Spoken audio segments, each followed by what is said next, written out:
দেখেন, ঢাকা বিশ্ববিদ্যালয়ে সূর্য সেনের নামে হল আছে।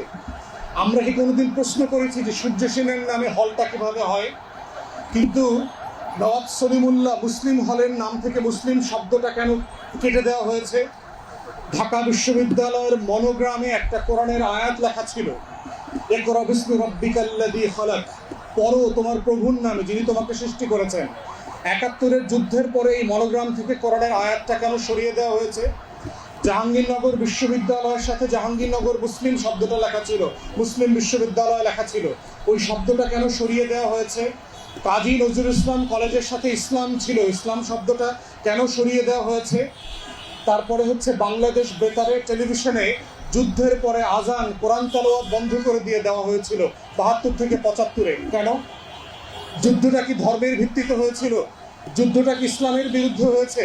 এটা একটা রাজনৈতিক প্রশ্ন ছিল, মীমাংসা যেটা করা হয় নাই।